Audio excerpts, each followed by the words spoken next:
Yeah, what up? It's DJ Sus One, the feature presentation. We here at Penthouse Studios, and we got my guy in the building. Yo, All what right, up? Jack Harlow, what's up, boy? Oh, it's great to see you, This man. my dap right here. Finish it up. Cool. That's There it. it is. That's all it is. Yeah, Jack There's Harlow, nothing- a.k.a. DJ Bus One. Yes, some behind the scenes jokes. We're talking about his life, and he says he busts another day. But that's neither here nor there. Let's talk about your career. Yo, so talk to me about, the come up. I know you've been in the game a little while now, but talk to me about what it was like growing up in Louisville, Kentucky. Now we're going to talk about how you and Drama made fun of me because I said Louisville when I met you in Atlanta. Well, But that go was ahead. almost worse, what you just said. Oh, so I said it wrong this again? Yeah, no, you fucked it up, but it's okay. All right. Louisville.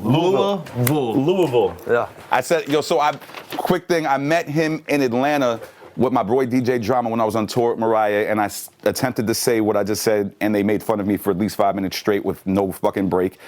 And that's why I want to talk about it today. So Louisville. I'm from the Highlands neighborhood of Louisville. Very diverse, eclectic area. You can run into any type of person. I went to school from elementary through high there.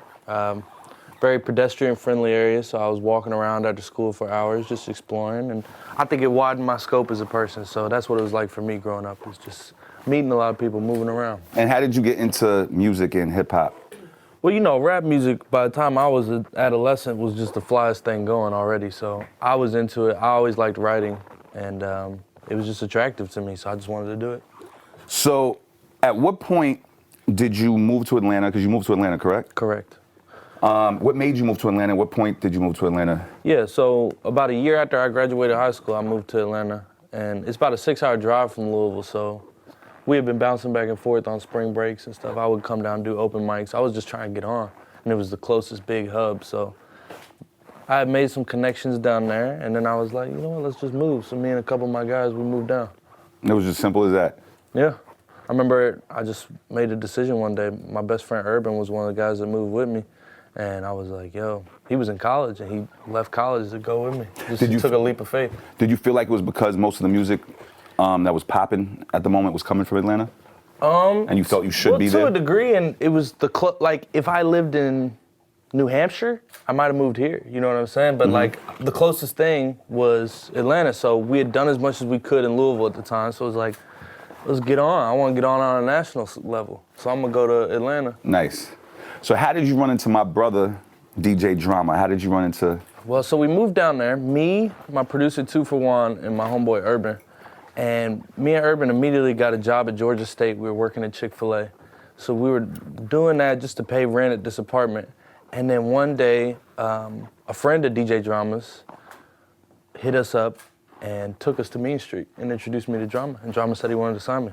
So I quit. Instantly, the first day? He said he wanted to. He didn't give me the contract the first day, but he said he was interested the first day. Yeah. Nice. Yeah. That's dope. Usually it takes people a few weeks and, feeling the vibe out. I mean, it took a few weeks to get it done. I won't lie. It took a few months. I had to actually drop a record on my own, I think, to put the battery in everybody's back. Nice. I had a little viral moment on Twitter and Insta, and after that, it was like, let's go. So, speed up to today. What does DJ Drama mean in your life and your career today? It means a lot. He's a legend, I grew up hearing his voice on songs that I was listening to, so even now, like, we've known each other well for 2.5 years now, and like it still hasn't really worn off. We're closer, and I'm comfortable around him, but I still hold him on that pedestal. So it just feels special because I feel like I'm coming up the right way. You know what I mean? Through tradition, and I'm getting to hear these stories, and I'm coming up through the ranks. Like, it's fire. That's the way I want to do it. It's a legendary coastline. Legendary coastline. I also wanted to ask you, what was that feeling to meet Drama, knowing about his history with Gangsta Grills and knowing his history in the game and knowing that the legend, I hate talking about him like that 'cause that's my boy. Drama, don't get gas. But, and then meeting him, he's like, I want to sign you. How did that feeling feel? It's special, man. I mean, I remember the first time I heard his voice in real life, I was like, damn, you really sound like that. He does. Yeah, it's awesome. I mean, he's a legend, bro. I saw your Genius interview and you said that you wanted to be the best rapper alive, as you should, because that's what it's all about. A lot of people are in the game here just for $1 or here just for the moment. What does it mean to you to be the best rapper alive?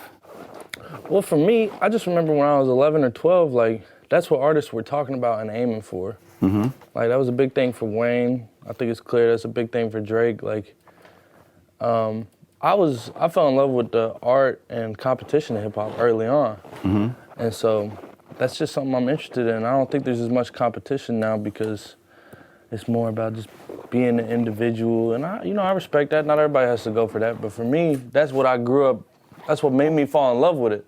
What needs to be in your life to be the best rapper alive? Like, I was having an argument with Pap Hoops, and he was telling me it's all about bars, only about bars. I told him, no, my brother, you got to have hit records in the streets, in the clubs, on the radio, bars. When like when somebody's the best rapper alive, there ain't a lot of debate about it. You know what I mean? Like it's kind of like a cultural consensus, because it involves everything, cultural impact, Exactly. hits, talent, like versatility. Like there's a lot to it. You know what I mean? But whenever someone has been declared as that title, aside from them saying it themselves, everybody kind of feels it at that time. So to get there, you kind of just know when you're there. You can't really just be like voted into it. People know who's the hottest. You know what I mean? Who's the best rapper alive to you right now besides yourself? Drake is the best alive right now. Really? Yeah. So I was having this discussion because I saw that, who was it? That was Kevin Durant said in an interview that he feels like Drake is on his way to being the best alive. But of course, people still say that they feel Jay-Z is the best alive. So you feel Drake over Hove at the moment. And honestly, I'm gonna keep it real with you. I grew up in both eras. I feel like that's a close call right now. But who do you feel Drake over Hove? Well, when I do the alive thing, like I'm more talking about, I guess you could be literal in terms of who's breathing, but for me, I like to talk about who's got it right now. Like who's on top right now. Oh, well, Drake, yeah, then Drake's on top right now. Yeah, but if you want to talk about who's alive, I mean, it is a toss-up. It's tough, because Some would say Wayne's in that Wayne. Yeah, I was about to say. too. Yeah, so Wayne, Jay, Drake, it's tough. You know what I mean? But he's on top right now. I heard you say also in an interview, there's 3 pillars to entertainment: violence, drugs, and sex. And you said you're not really that violent. You said you really don't do drugs, which is amazing. I want you to talk about that because in today's culture, it's so influenced by drugs, and we've lost a couple of legends, young legends, to drugs and different stuff. So how do you keep that clean energy in this climate? With peer pressure and the music, that's what's popping, that's what people are growing up to. For sure. I mean, to be honest, bro, like, I understand why people turn to drugs. I don't think it's the right decision, but especially in this career with the confidence that things like that give you, like, it becomes a crutch for some people. So I just think it's not in my best interest to lean on it too hard. You know what I mean? No pun intended. Yeah, exactly. Nice one. Yeah, I've seen the long-term effects it's had on people, and, it's nice in the moment, but... Well, there is one drug you're addicted to, and you've been vocal about it, and I think that we all know. Can't wait to hear what you're about to say. Sex. That's a drug, my nigga. Yeah. That's a debate. That's a debate? Yeah. I don't know if that's a drug. You don't think people get addicted to sex? Yeah, you can get addicted, but you can get addicted to bread. I mean, anything's addictive. If you like something and it's stimulating you, you can get addicted to it. Sex ain't a drug, and I ain't addicted to it anyway. Are we gonna just lie on camera? You definitely come off as a guy that likes sex more than me. You might be absolutely correct. Yep. So anyway, you were vocal in an interview saying you were trying to stay single right now. Is that true? Yeah. Why is that? Same as the drug thing, man. It just seems like it's in my best interest. Some people will think it's in your best interest to have a partner that will, be a companion and help you throughout your life and your career. Yeah, they ain't in my shoes, though. Do you have trust issues? No. Because I do. Sorry. I'm sorry. So it's just because you just want to focus on your career. I've never been in love. I ain't gonna lie. I've never been in love. Really? Yeah. I have yet to be in love. I look forward to being in love, though. I ain't somebody that pushes it away, but that's amazing to me. Another one of my boys said that you've never had a young love or anything. Why? You've never had that feeling, like, even in high school? I've been infatuated, but the way I heard some people describe being in love, I know I never felt that. You've never felt like you had a girl that you would do anything for or die for? No. Fuck no. God damn. But I welcome it. Hopefully it happens. Well, what kind of women is Jack Harlow into? And then we're gonna get to the music. I'm just trying to get people to see a different side to you. Physically or mentally? I guess both. Both. Huh? I like a woman with confidence, a sense of humor, badass attitude, anger issues. No, I'm just joking. Yeah, man. Physically, I don't discriminate. I have a few like things that I can't help that I gravitate to, but I don't discriminate. Fake or natural? Natural for me. All right, thank you. I like a real girl next door. All right. Yeah. So I want to ask this, man, because look, Megan was in, and then we'll leave the Uzi situation. We'll just talk about your future projects. Megan has been vocal with her unhappiness with a label that put her in a position. Uzi, which he's been vocal about disappointments with drama in a disrespectful way, which I don't agree with. I'm just keeping it real. Why do you think that some artists, whether they're right or wrong, feel like they need to publicly disrespect somebody who, if it wasn't for those people, they probably wouldn't be in the position that they're in today? Because that's what it seems to be to me. Hard to say. I can't speak for anyone else's perspective but mine, though.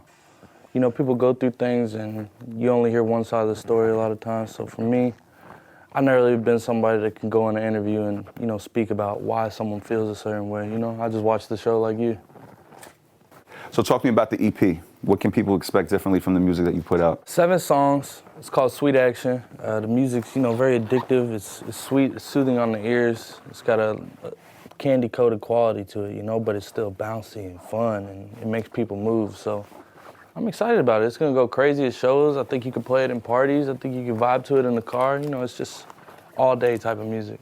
Dope. Do you have any expectations, since you want to be the best rapper alive, as you should, for the next year and a half? Where do you expect to be in the next year? Europe, Asia. No, but as far as the people perceive you in hip-hop.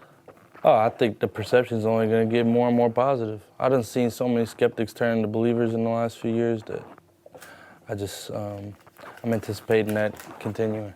That's another thing I saw you said, that you care a lot about, well, you used to care a lot about what the critics say, and then you stop reading comments on YouTube, Yeah. you stop reading.